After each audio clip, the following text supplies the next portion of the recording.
Kene kadai hakapor news nem menshwa menbaki letno ISIS ki wandrung hakane ka balang martoma jong ka Syrian Orthodox Church hakabaki la penjat bat kila let dusmon no ya kane ka balang pila banyo sngo ya ka jingiaseng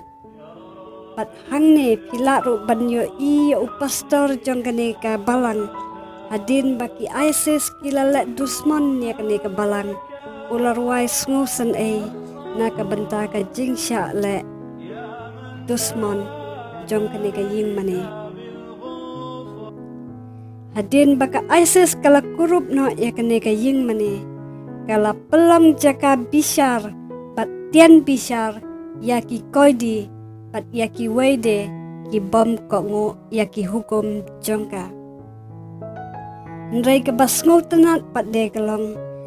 baki samla jong kenong ba Ninebeh wat ladaki day na kania Muslim nrai kila mi khmat ban pynkhuid ya kane ka Ingmane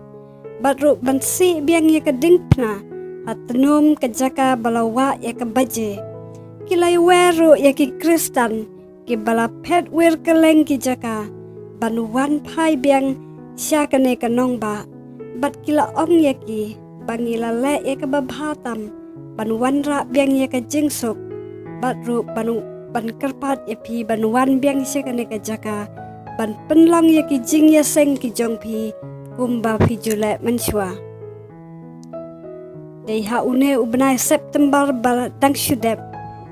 pastor bat kirunget ki badon ha kane ka balang ila wa biang ya ka baje ka bakila phasna ha Lebanon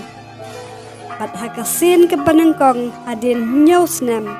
kala sawa biang ke baje balatit hakane ke Ingmane bala rim tam jong kanong pa Ninebeh ya ke balatip menta kum kanong pa Mosul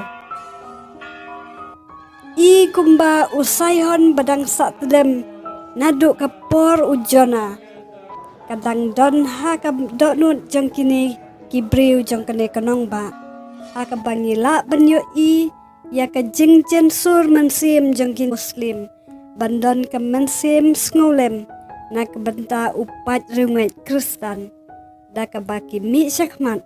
ban iarap ban pynkhuid ya ka jaka ka baki Khristan ki jumane ya ublei bat nyar bangin lap ya ka mensim ka bajen sur kum kane haki wepat de kiri jong ka ri Muslim ki ban iarap ya ki wepat de kiniam ban sut hit haki ri ki jong ki bat kham tam ban mane lait lut ya ublei hapo ki Ingmane Khristan nginduai ba ublei unkurkhu ya kane kanong ba Ninebeh bat ya ki briu jong ka baro